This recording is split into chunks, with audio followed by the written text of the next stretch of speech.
जय शिवराय मित्रांनो, मी प्रल्हाद भोसले. मित्रांनो, मुख्यमंत्री माझी लाडकी बहीण योजना या फॉर्म मध्ये तुम्हाला स्टेटस दिसत आहे डिस अप्रुव्हल. काहींचे रिजेक्ट झालेले आहेत, काहींचे अप्रुव्हल सुद्धा झालेले आहेत. मित्रांनो, ज्यांचे फॉर्म डिस अप्रुव्हल झालेले आहेत, या डिस अप्रुव्हलचा नेमका अर्थ काय आहे, त्यानंतर ज्यांचे फॉर्म रिजेक्ट झालेले आहेत किंवा ज्यांचे अप्रुव्हल झालेले आहेत, यांनी पुढे नेमकं काय करायचं आहे याविषयीची सविस्तर माहिती आपण या व्हिडिओ मध्ये पाहणार आहोत. व्हिडिओ शेवटपर्यंत पहा. चॅनल वरती नवीन आला असाल तर चॅनलला सबस्क्राइब करून ठेवा, कारण अशीच महत्त्वपूर्ण माहिती यापुढेही तुम्हाला भेटत राहणार आहे. तर चला सुरुवात करू आजच्या या व्हिडिओला. मित्रांनो, या ठिकाणी तुम्ही पाहू शकता की डिस अप्रुव्हल, रिजेक्टेड आणि अप्रुव्हल हे जे तुम्ही जे ऍप्लिकेशन केलं होतं, जो फॉर्म भरला होता मुख्यमंत्री माझी लाडकी बहीण योजना यासाठी, त्यांचं स्टेटस दाखवत असेल तुमचं डिस अप्रुव्हल. तर डिस अप्रुव्हलचा अर्थ काय आहे की तुम्ही जी माहिती दिली होती, काही जे डॉक्युमेंट्स तुम्ही अपलोड केले होते, त्या डॉक्युमेंट्स मध्ये जे शासनाचे अधिकारी लोक आहेत, जे फॉर्म चेक करतात, त्यांना त्या डॉक्युमेंट्स मध्ये किंवा माहितीमध्ये काही त्रुटी आढळलेल्या आहेत आणि त्या त्रुटी पूर्ण करण्यासाठी तो फॉर्म तुमच्याकडे परत पाठवलेला आहे आणि परत पाठवलेला आहे. त्यामुळे तिथे आलेला आहे डिस अप्रुव्हल. आता परत पाठवलं याचा अर्थ नेमका काय आहे की जे डॉक्युमेंट्स तुमचं बरोबर नाही, ते डॉक्युमेंट्स तुम्हाला परत दुसरं त्या ठिकाणी अपलोड करायचं आहे. डिस अप्रुव्हल हे जर स्टेटस असेल तर तुम्हाला तिथे एडिटचं सुद्धा ऑप्शन आलेला आहे आणि ते एडिट वरती क्लिक केल्याच्या नंतर तुम्ही तुमचा फॉर्म असा पूर्ण चेक करून घ्या. कोणती माहिती चुकीची आहे, कोणती बरोबर आहे. बरोबर असेल तर तशी ठेवायची आहे, जी चुकीची माहिती आहे तिला एडिट करायचं आहे. त्यानंतर जे डॉक्युमेंट चुकीचे आहेत ते डॉक्युमेंट त्या ठिकाणी त्याला कट करायचं आहे, म्हणजे तर तुम्हाला नवीन डॉक्युमेंट अपलोड करायचा आहे आणि त्याच्यानंतर तुमचा फॉर्म रिसबमिट करायचा आहे. तर एवढे तुम्हाला काम करायचे आहे.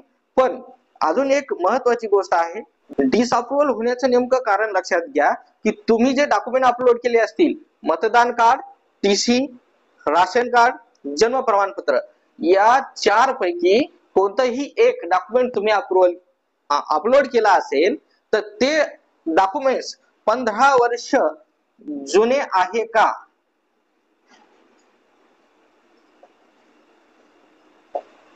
ते आधी चेक करा.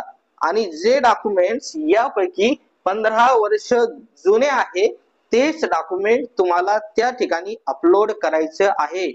परत ही चूक त्या ठिकाणी करायची नाही. लक्षात ठेवा, फॉर्म डिस अप्रुव्हल झाल्याच्या नंतर एकाच वेळेस तुमचा एडिट होणार आहे आणि त्यावेळेस जर तुम्ही चूक केली आणि तुमचा फॉर्म रिजेक्ट झाला तर तुम्हाला परत फॉर्म सध्याला तरी भरता येणार नाही. ही गोष्ट मात्र लक्षात ठेवायची आहे. त्यानंतर रिजेक्टेड.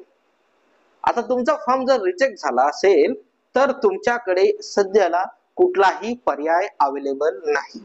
म्हणजे तुमचा फॉर्म जर रिजेक्ट झाला असेल तर तुम्ही परत फॉर्म सबमिट करू शकत नाही सध्याला तरी. अजून जर यापुढे गव्हर्नमेंट कडून म्हणजे महाराष्ट्र शासनाकडून काही इन्स्ट्रक्शन आली तर या संदर्भामध्ये तर तुम्हाला आपल्या चॅनल वरती नक्कीच कळवण्यात येणार आहे. पण सध्याला तरी कुठलाही पर्याय फॉर्म रिजेक्ट झाल्याच्या नंतर परत फॉर्म फ्रेश सबमिट करण्यासाठी परवानगी देण्यात आलेली नाही, म्हणजेच तुम्ही फॉर्म परत सबमिट करू शकत नाही. तर नंबर 3, आता फॉर्म अप्रुव्हल झालेले आहेत. बऱ्याच जणांचे फॉर्म अप्रुव्हल झालेले आहेत.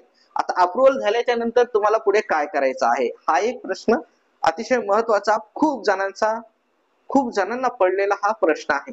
मित्रांनो, तुमचे फॉर्म अप्रुव्हल झालेले आहेत तर अप्रुव्हल झाल्याच्या नंतर तुम्हाला एक अतिशय महत्वाची गोष्ट त्या ठिकाणी चेक करायची आहे, म्हणजे तुमचे जे आधार कार्ड आहे आणि तुमचं बँक अकाउंट हे एकमेकांना लिंक आहे की नाही हे तुम्हाला चेक करायचं आहे. हे तुम्ही ऑनलाईन पद्धतीनेही चेक करू शकता घर बसल्या.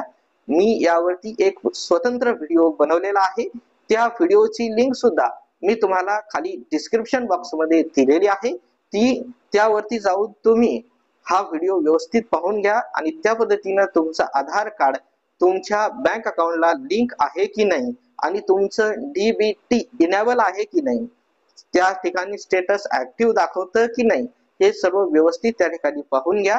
तुमचं जर स्टेटस ऍक्टिव्ह दाखवत असेल, डीबीटी इनेबल दाखवत असेल, तर तुम्हाला कुठलाही परिणाम म्हणजे कुठलाही प्रॉब्लेम त्या ठिकाणी नाही, कारण त्याच अकाउंट मध्ये तुमचे पैसे येणार आहेत. म्हणून अतिशय महत्वाचं आहे, तुम्ही तुमचं आधार आणि बँक अकाउंट हे ऑनलाईन पद्धतीनं घर बसल्या व्यवस्थित त्या ठिकाणी चेक करायचं आहे. तर ही माहिती अतिशय महत्वपूर्ण अशी माहिती होती. तुमच्या मित्रांना नक्की शेअर करा. व्हिडिओ पाहिल्याबद्दल खूप खूप धन्यवाद. जय हिंद, जय महाराष्ट्र.